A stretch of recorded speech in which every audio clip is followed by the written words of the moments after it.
হায় হায়, কে হতচ্ছাড়া এমন সর্বনাশ করলি রে! আমার অমন স্বাদের পেয়ারা নষ্ট করে দিল। একবার ধরতে পারি বেটা, টিকিট টেনে ছিঁড়ে নেব, তখন বুঝবি।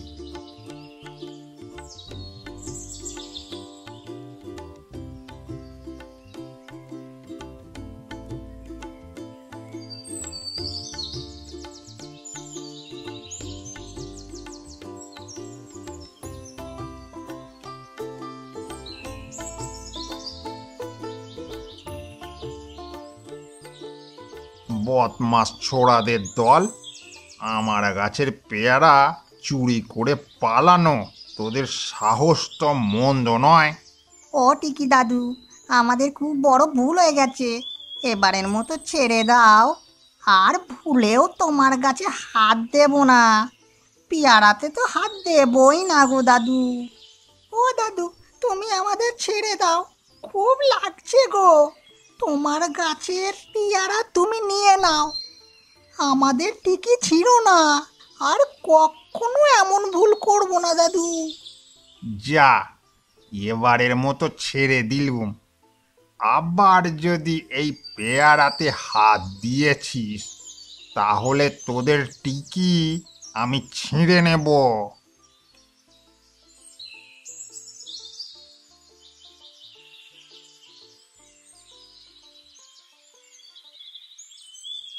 সবাইকে আমি বলে দিচ্ছি, আমার এই গাছের পেয়ারা কেউ যেন হাত দেবে না। এমনকি এই গাছের ডালও যদি কেউ ভেঙেছ, তাহলে তার টিকি আমি টেনে ছিঁড়ে নেব। আমি মরে গেলে যদি কেউ এই কথাগুলো না শোনো, তার কপালে খুব দুঃখ আছে বলে দিলুম। তা তুমি মরে গেলে এই গাছ রক্ষা করবে কি করে শুনি? বুড়ো হয়ে এবার মরতে চললো, তবু এই গাছের পেয়ারা কাউকে দেবে নে? জানি নে বাপু। আমি ভূত হয়ে পাহারা দেব। আহ আহ আহ আহ আহ আহ আহ আহ। এই রে, বুড়ো তো মরে গেল গো। ভালো হয়েছে, আপদ বিদেয় হয়েছে। গ্রামের ছেলেপুলেদের টিকি সব টেনে ছিঁড়েছে এতদিন, বেটা টিকি টানা বুড়ো।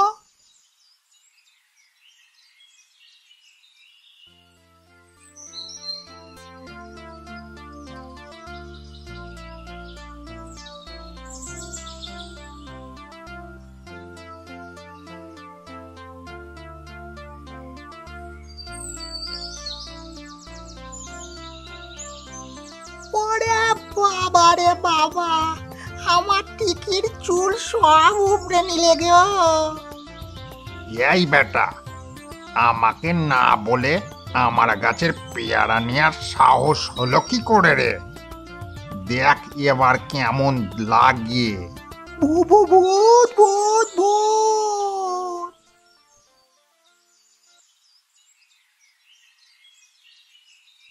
বোন, আজ মাছ ধরে বাড়ি নিয়ে যাবই। অনেক দিন মাছ ভাজা দিয়ে ভাত খাইনি। গরম ভাত আর মাছ ভাজা, আহা কি মজাটাই হবে।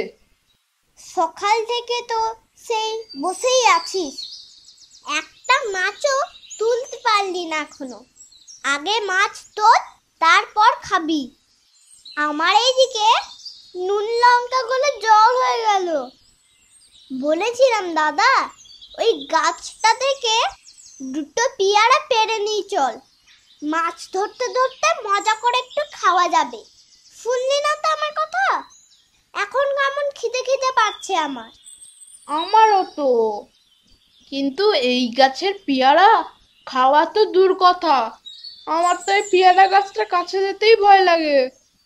কোন বাবার সময়ে টিকি টানা দাদুর কথা শুনে তুই ভয়ে মর।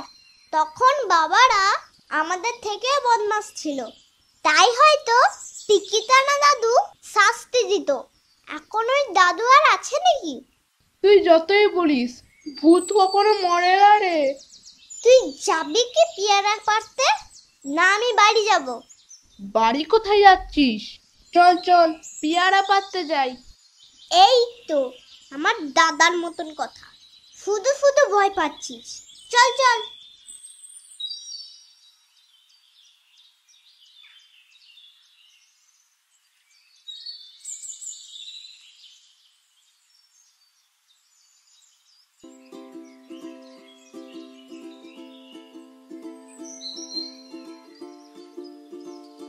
এই বাচ্চা দুটো এখানে কি করে চলে এলো? গায়ের সবাই তো এই বাগানের দিকে আসতেই ভয় পায়, তাহলে এরা দুজনে এখানে কি করতে এসেছে? দুটোর সাহস আছে বলতে হবে। বোন, এখানে তো চলে এলাম। আমার কেমন ভয় ভয় করছে। দেখছিস তো চারিদিকটা কিরকম চুপচাপ। দাদা, তুই কেন যে এত ভয় পাস কে জানে। কই, আমার তো তেমন ভয় করছে না। আমার দাদা হয়ে তোর কি করে যে ভয় করে বুঝি না বাবু। কোথা থেকে এলেন রে? এক্ষুনি দেখবি টিকি ধরার দাদু এসে যখন তোর টিকি ধরে টানবে, তখন সাহস কেমন তোর থাকে। এই শোন, আমি এখানে পেয়ারা খেতে এসেছি। তুই এমন উল্টো পাল্টা কথা বলবি না কিন্তু। তুই যা, দুটো পেয়ারা কিনে আন। আজ নুন লঙ্কা দিয়ে মেখে ভালো করে খাবো, দেখবি কেমন মজা লাগে। আর শোন, দাদু কখনো নাতি নাতনিদের কষ্ট দেয় না, বুঝলি? তাই তো, ভূতের আবার নাতি নাতনি? মেয়েটি তো ভারী মিষ্টি মিষ্টি কথা বলে, আবার সাহসও আছে বলতে হয়। ভূতকে না দেখেই দাদু বানিয়ে নিলে, আর ছেলেটিকে দেখো একখানা ভিতুর ডিম।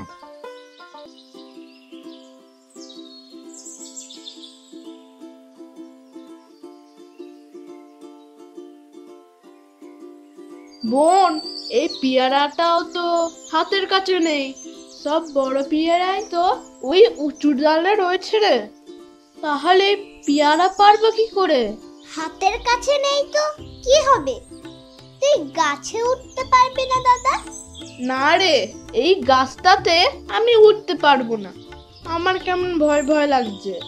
তাহলে আর কি হবে, চল বাড়ি ফিরে যাই। ভাবলাম মজা করে নুন লঙ্কা দিয়ে পেয়ারা খাবো, সেটা আর হলো না। ইস, বাচ্চা দুটো মন খারাপ করে চলে গেল। কি করি এখন? না, আমি ওদেরকে দুটো পেয়ারাই পেড়ে দিই।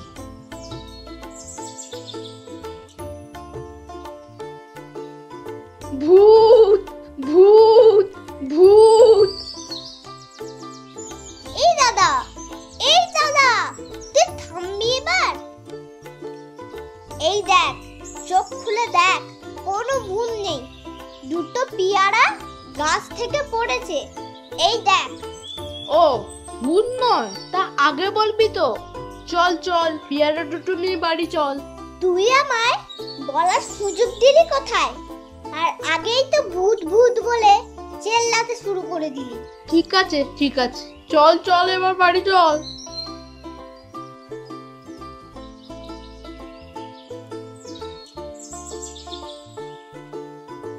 কি রে বোন, তুই আমাকে তো কিছুই বললি না। শটান এখানে পেয়ারা গাছতলাতে নিয়ে চলে এলি। তোর মাথায় কি চলছে বলতো? দাদা, আমি জানতে পেরেছি এই পেয়ারা গাছটা আমাদের দাদু। কি বলছিস তুই? ওই টিকি টানা ভূত আমাদের দাদু? হ্যাঁ রে বাবা, হ্যাঁ। আর দাদু এমনি এমনি কারোর টিকিতে টান দিত না। যখন দাদুকে না বলে এই পেয়ারা গাছের পেয়ারায় হাত দিত, তখনই দাদু এমন করতো। তুই ভাব না, কারো জিনিস সে গাছেরই থাক বা মাটিতে পড়ে থাক, জিনিসটা তো মালিকেরই। আর সে জিনিস না বলে হাত দেওয়া বা নেওয়া তো অন্যায়। হ্যাঁ, এটা তো তুই ঠিক বলেছিস বোন। তা তুই এখন কি করতে চাইছিস? দাদুকে বলে গাছটা দেখাশোনার দায়িত্ব আমরা নেব, আর গাছের পেয়ারাগুলো বিক্রি করে আমাদের সংসারটাও চলে যাবে। এই একটা গাছের পেয়ারা বিক্রি করে কি আর সংসার চলে?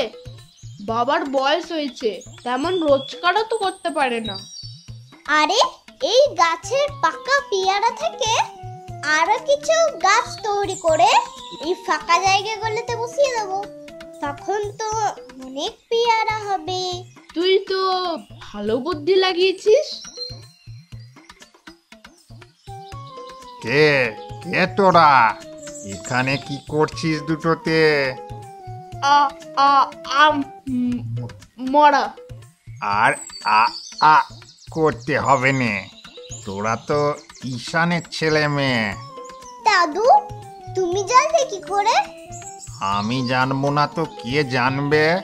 আমার বংশধরদের আমি খোঁজ খবর রাখবো নে। তার মানে তুমি আমাদের সেই দাদু? কি তার না দাদু? হা হা হা হা হা হা। হ্যাঁ রে হ্যাঁ, তোরা ঠিক ধরেছিস, আমি সেই। দাদু, আমার টিকি ছিল না, আমি আর কখনো এখানে আসবো না। এই চপ, তোর টিকি কেন টানবো? তোরা দুটোতে আমার পেয়ারা গাছ যত্ন করে রাখবি, এতেই আমি অনেক খুশি হয়েছি। তোদের বাপটার দ্বারা তো কিচ্ছু হলো নে। দাদু তুমি আমাদের সব কথা শুনে নিয়েছো? হ্যাঁ রে মা, আমি সব কথা শুনেছি। তোদের ইচ্ছা পূরণ হবে। তোরা দুটোতে এই জায়গাটার সব আগাছা পরিষ্কার করে ফেল, বাকি কাজ আমি করে দেব। ঠিক আছে দাদু, আমরা দুদিনে সব পরিষ্কার করে ফেলবো।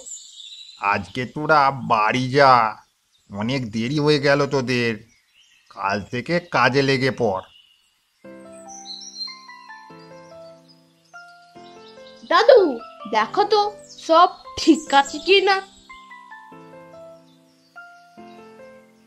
সাব্বাস দাদু ভাই, সাব্বাস দিদি ভাই, খুব ভালো কাজ করেছো তোমরা। দাদু এবার গাছ। হ্যাঁ, এবার গাছ। এই নাও। তাহলে এবার আমি চলি। না দাদু, তুমি আমাদের সাথে থাকো না। আমাদের সাথে থাকো না দাদু, তুমি যেমন এখানে ছিলে থেকে যাও, তাহলে রোজ তোমার সাথে আমরা গল্প করতে পারবো। দাদু তোমার তো এবারে কাজও বেড়ে গেল। আগে একটা গাছ আগলাতে, এখন তো অনেক গাছ হয়েছে। এখন আর আমরা তোমাকে ছাড়বই না, তোমার কোথাও যাওয়া হবে না। তুমি এখানেই থাকবে আগের মতো, আমরা কোনো কথাই শুনবো না। ওরে, ওদের কথা না মানার সাহস আমার নেই। ঠিক আছে, আমি এখানেই থাকবো আর গাছ পাহারা দেব, টিকি টানা দাদু হয়ে। আহ আহ আহ আহ আহ আহ।